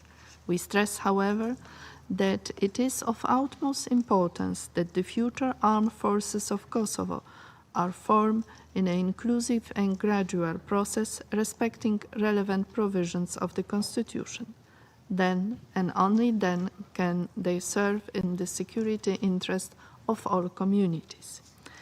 In our assessment, recent developments do not in and of themselves constitute a threat to the international peace. We trust that all political actors in the region will act responsibly and refrain from any statements or actions which may lead to escalation. We welcome restraint shown so far. We also reiterate our conviction that the only lasting stability in the region can be achieved through continued dialogue between Belgrade and Pristina under the EU auspices, which should lead to the legally binding agreement on the comprehensive normalization of relations. Je vous remercie, Monsieur le Président. Thank you, Mr. President. I want to thank the representative of Poland for your statement, and I now give the floor to the representative of Ethiopia. Thank you, Mr. President. I would like to thank Under-Secretary General Lacroix for his briefing on the latest development in Kosovo. I also welcome the presence of President of Serbia, His Excellency Mr. Alexander Vučić, at today's meeting, and thank you him for his remarks. I also thank Mr. Hashim Thaçi for his statement. Mr. President, our position on the issue of Kosovo has always been consistent and clear. We would like to reaffirm our support to the sovereignty and territorial integrity of Serbia and to the peaceful and amicable resolution of all outstanding issues between Belgrade and Pristina in accordance with the Brussels Agreement. We have expressed our views on this issue during the briefing we had last month. With this regard to the latest developments, we take note of the statements issued by the Secretary General expressing concerns on the adoption by the Assembly of Kosovo of 3 draft laws aimed at strengthening the role and capacity of Kosovo Security Force. As the Secretary General rightly underscored, Resolution 1244/1999 provides the sole legal framework for the international security presence. The Kosovo Force, KFOR, entrusted with the responsibility to ensure a safe and secure environment in Kosovo. Therefore, any action taken that is contrary to what is stipulated in this resolution would not help but undermine efforts at finding a solution to the Kosovo issue through dialogue. That's why we echo the call made by the Secretary General to the parties to exercise restraint and refrain from actions that could raise tensions and cause a further setback in the European Union facilitated dialogue for the normalization of relations between Belgrade and Pristina. Ethiopia fully supports the work that the United Nations Interim Administration Mission in Kosovo has been undertaking in discharging its mandate in line with Resolution 1244. We also recognize the significant role of the European Union on matters concerning Kosovo. In conclusion, Mr. President, the security and stability of Kosovo and the region will ultimately be ensured when there is political will and resolve on the part of both. In this respect, we once again encourage both parties to remain committed to dialogue and negotiation with a view to finding a mutual acceptable solution. And thank you, Mr. President. Je remercie le représentant. I thank the representative of Ethiopia for his statement. I now give the floor to the representative of Equatorial Guinea. Thank you very much, Mr. President. First of all, I would like to express our delegation's welcome to their Excellencies Alexander Vučić, President of Serbia, and Mr. Hashim Thaçi, who honor the Security Council with their presence during this important briefing on Kosovo. We are also grateful to Mr. Jean-Pierre Lacroix, Under-Secretary General for Peacekeeping Operations, for his detailed report on recent events. As we have stated, each time we took the floor in the Security Council chamber, the Republic of Equatorial Guinea always advocates use of dialogue, as well as negotiation in order to settle disputes and resolve conflicts. In this vein, the delegation of the Republic of Equatorial Guinea deplores the unilateral decision of the Parliament in Pristina to transform the security force of Kosovo into an armed force. And we call on them to avoid any escalation which can undermine stability and security, not only on the ground, but also because of the very safety of the Balkans.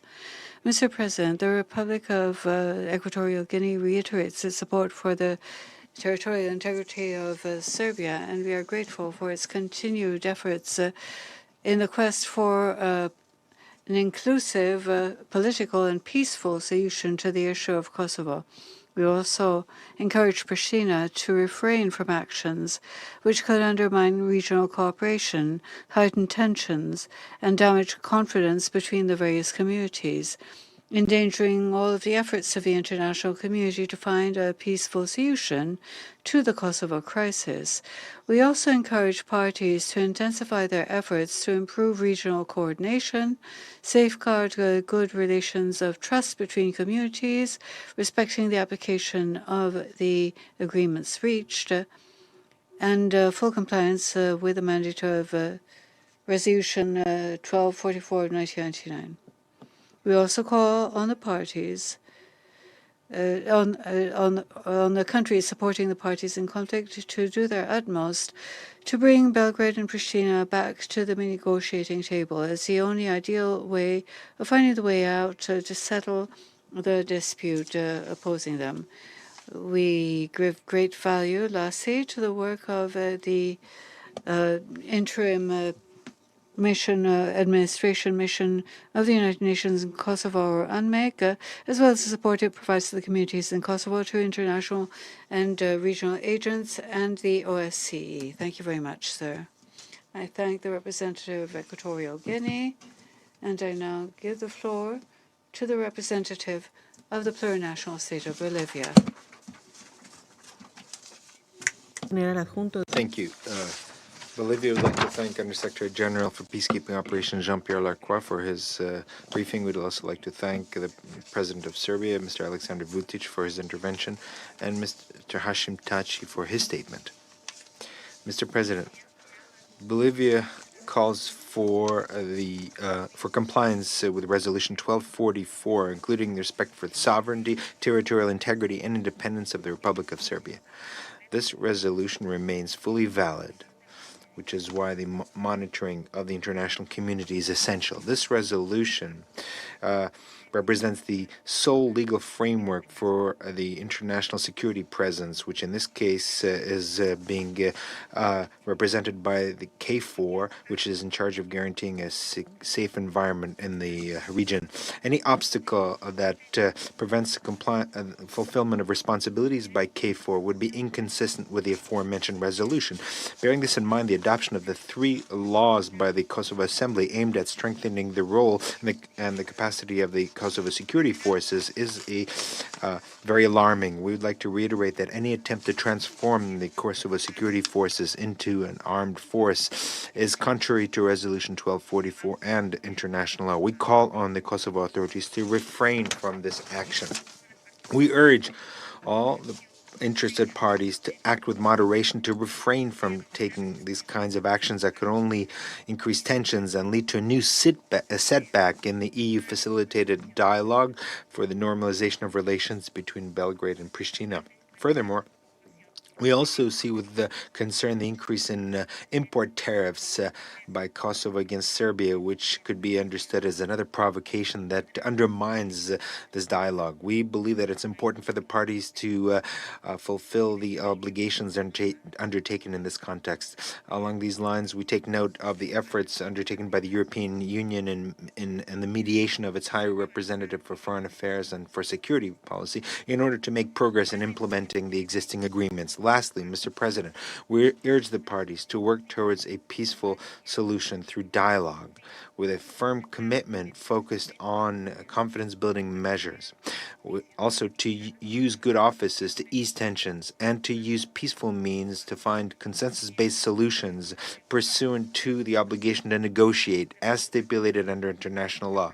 Such measures make it possible to preserve peace, promote political dialogue and respect for human rights, bearing in mind the well-being of the region and its people. Thank you very much. Je remercie la représentante. I thank the representative of the plurinational state of Bolivia, and I now give the floor to the representative of Kuwait. Thank you, Mr. President. At the outset, I would like to welcome His Excellency President Alexander Vučić, President of Serbia, and Mr. Hashim Thaçi, President of Kosovo. We welcome them in today's Security Council session. We would also like to express our appreciation to Mr. Jean-Pierre Lacroix, Under Secretary General for Peacekeeping Operations, and we thank him for the valuable briefing that he's presented. The state of Kuwait realizes the sensitivity of the measure that was taken by the Assembly of Kosovo, and we confirm that every right has a full sovereign and inherent right to form its national institutions according to its own national constitution and legislation. Kuwait realizes that the decisions that have been recently adopted by the Kosovo Parliament could be a source of concern to Serbia. Keeping in mind the recent developments in the relationship between the two states recently, we hope that these developments do not cast dark shadows on the political process that is being sponsored by the United Nations. And we see that the Kosovo Republic's decision does not run counter to Resolution 1244, and we thank His Excellency, the President of Kosovo, for the reassurances that he has given us in this hall a few minutes ago, in which he stated that this measure does not threaten the minorities in Kosovo, nor does it threaten neighboring states. Here we would like to call both sides to exercise self-restraint and to undertake all the necessary measures to calm matters down and to decrease tensions. We urge them to continue to deal with issues of concern through dialogue and to exhibit the necessary political will in order to guarantee a full naturalization of relations between the two sides. Kuwait confirms that a high-level dialogue that is being mediated by the EU in Brussels between Belgrade and Pristina continues to be the appropriate framework to settle all outstanding issues between the two sides, and it is the main way and method to arrive at sustainable and just consensus solutions. We'd like to reiterate our full support to the SRSG and head of UNMIK, and we would like to value the important role that the United Nations plays in helping Kosovo rebuild its institutions in implementation of relevant Security Council resolutions, especially Resolution 1244. We call upon both sides to fully abide by the resolutions of the Security Council, and we welcome the statements issued by the Secretary General in this regard. In closing, Mr. President, I would like to stress the need for the international community to continue exerting efforts to urge Pristina and Belgrade to overcome their differences and to arrive at consensus solutions that are lasting and just, and that are accepted by both sides and that contribute towards establishing and laying the foundations of peace and security and stability in the region. I thank you, Mr. President. Je remercie. I'd like to thank the... Sorry. I shall now make a statement in my capacity as a representative of Côte d'Ivoire. Excellencies, ladies and gentlemen, my delegation welcomes the presence of His Excellency Mr. Alexander Vučić, President of the Republic of Serbia, at this briefing, which has enlightened us on recent developments of the situation in Kosovo. We also welcome the presence of Mr. Hashim Thaçi, My delegation also wishes to thank Mr. Jean-Pierre Lacroix, Undersecretary General of Peacekeeping Operations, for his briefing. Excellencies, ladies, gentlemen, the vote on 14 December of this year of 3 bills intended to transform the Kosovo Security Force into a true national army has led to a reaction from the international community. This initiative could have implications on the mandate of the Interim Administration Mission in Kosovo, or UNMIK, and of the KFOR. Indeed, the implementation of these laws could be incompatible with the provisions of Resolution 1244. The only legal framework for the presence of international forces in Kosovo. This decision arises in a context marked by a breakdown in negotiations led by Madame Federica Mogherini, High Representative of the European Union for Foreign Affairs and Security Policy, in order to normalize relations between Serbia and Kosovo. For this reason, my country calls on all parties for restraint and to avoid unilateral actions which could exacerbate tensions which are already noticeable in the region. We call on the parties to quickly return to the negotiating table in order to reduce tensions created by the recent initiatives and create appropriate conditions to settle all of the pending issues. In the light of its experience, Côte d'Ivoire is convinced that the quest for peace through dialogue is the only viable way to restore lasting stability and good neighborly relations in the Balkans. To conclude, Côte d'Ivoire calls on all parties to undertake in good faith, without any preconditions, negotiations under the aegis of the European Union in order to give peace a chance. Thank you very much. I resume my function as President of the Council. And I give the floor to His Excellency Mr. Alexander Vučić, President of the Republic of Serbia, who asked for the floor to make a further statement. Thank you, Mr. President, once again. I'm really very thankful to all the participants and profoundly grateful to all people that wanted to hear us, at least. And I think that it was very obvious that no one could refer to a single provision, to a single article, to a single paragraph from which Pristina derives its right to form the armed forces. There were people that were saying that it was not banned by the Resolution 1244, but no one quoted a single regulation, single rule, single article on which they derived their right to create their own army. It's a very simple reason for that, because that article, that regulation does not exist. At the same time, I'm very thankful to many people that wanted to be, regardless of their political attitude on Kosovo issue, that wanted to be objective and to analyze the reality. And I wanted to refer just to a few arguments used by Pristina and some of the ambassadors here.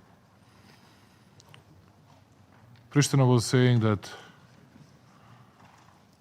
terrible ethnic cleansing was committed by Serb forces. And here are the facts.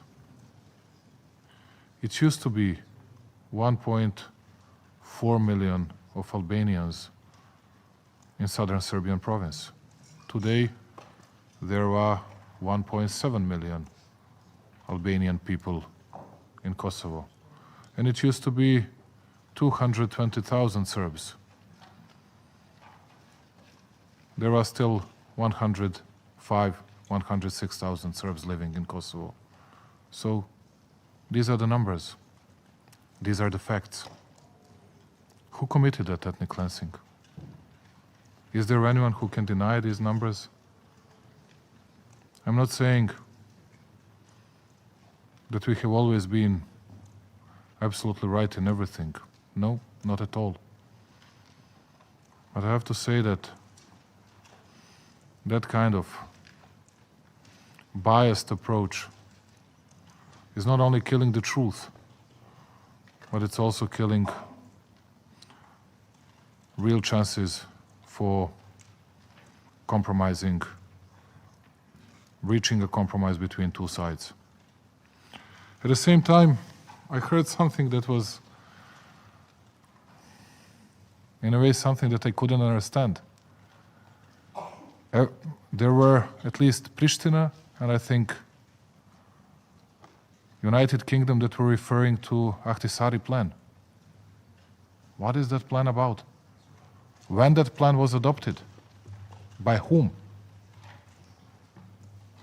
In which organization? By which factions? By which parties? And when you don't have enough arguments, when you don't have enough facts on your side, then you refer to something that does not exist. It has never been taken into force. Am I saying the truth or not? Because there are no real provisions, articles, arrangements, and agreements that they can refer to.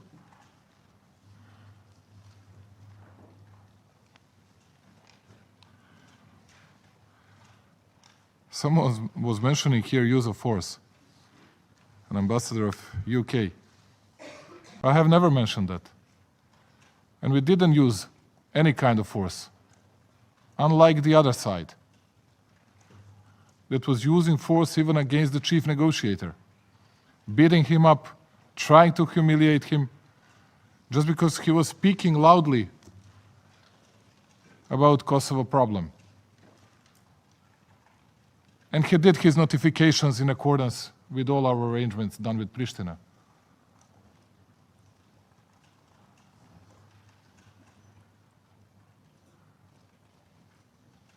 But it seems to me that it's much easier for some countries to blame Serbia for everything. It doesn't matter whether we did something or not. We didn't impose taxes against them. We didn't create any kind of army in the north or within Serb community that does not exist. We didn't do anything. But we have to be blamed because someone has to justify his own wrong politics.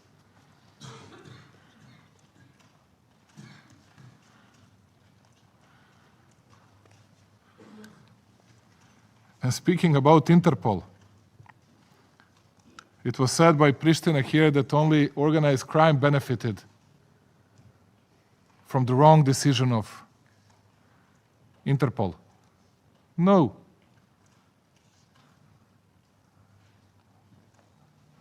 I want Pristina to do much better regarding organized crime issues. But today that's the worst place, not in Europe,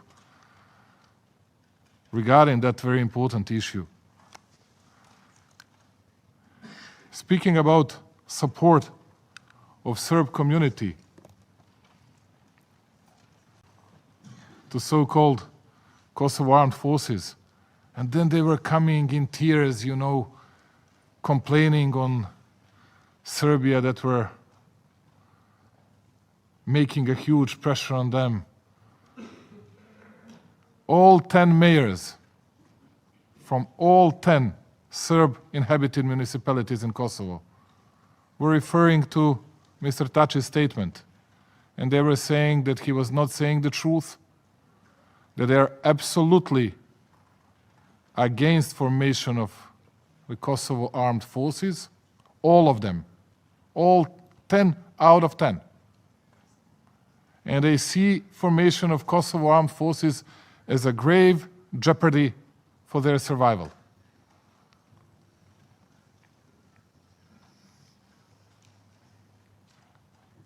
And who knows that better than them? But anyway, I'm profoundly grateful once again to all these people that were supporting territorial integrity of Serbia, that were supporting UN Resolution 1244. But at the same time, I'm also thankful to those people although some of them recognized an independence of Kosovo, who wanted to see things in a relatively or in a very objective way. And you have my promise that Serbia will do its best to keep the peace, tranquility, and stability. And as you all know, Serbian people are very proud and very dignified people.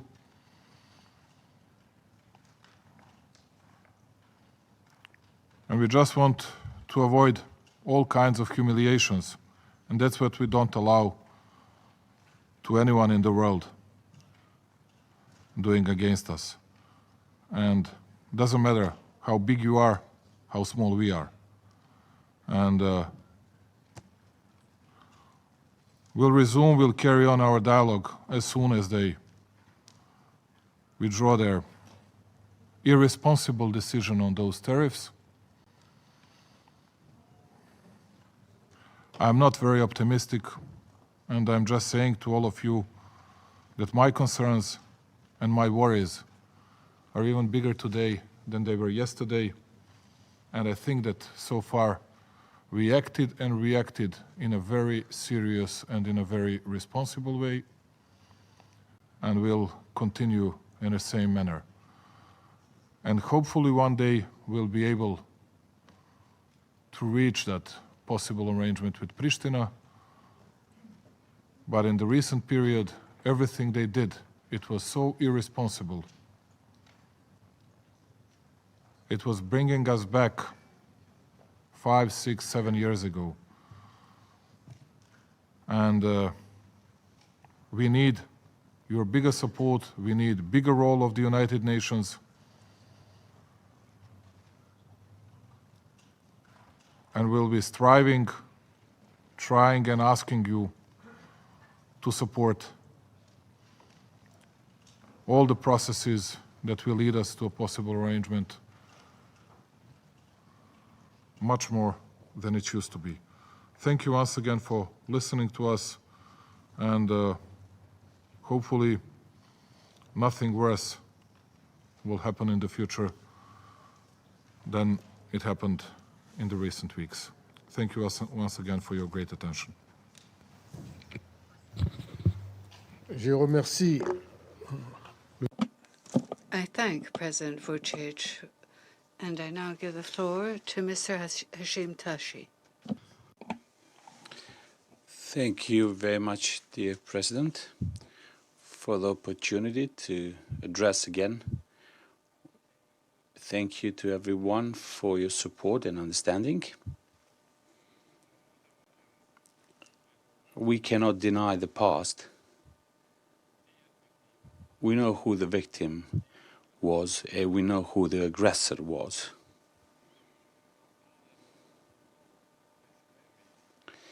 There will not be a rewriting of the history. The war happened in the 20th century, and without further dramas, without any theater or spectacles, we must accept the reality and look forward. But since some unfounded events were mentioned, let me state some facts here before you. Whether somebody likes it or not, the state of Serbia in the conflict of Kosovo killed 13,500 civilians, Albanian civilians.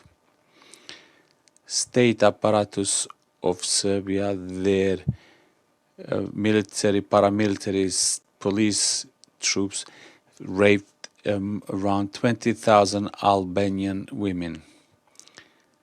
For 13,000 Albanian civilians, not a single one accused, and not to mention those convicted. The same for 20,000 women that were raped. 1 million Albanian forcibly expelled from Kosovo. 40% of the infrastructure destroyed by force. So the Serbian state. President Milosevic was accused, but he never was convicted. 400 massacres against Albanians, not a single one indicted, not to mention convicted. Only in the village of Izbica there are 160 killed. Old people, women, children. In Krusha, 250 civilians killed. Again, women, children, old. 64 remain missing and no accused or convicted. In Mea village, 360 civilians, women, children, only. No investigation, no indictments, no convictions, none. In the village of Studime, 116, the same, nobody accused or convicted. The same in Rechak, Rezala, Obri, and all other massacres. Those who speak of justice, let me say that fighters in Kosovo have gone through a number of instances of justice. First, for UNMIK, UN mission in Kosovo, in parallel with the ICTY, Hague Tribunal, then EU-led EULEX mission of rule of law mission.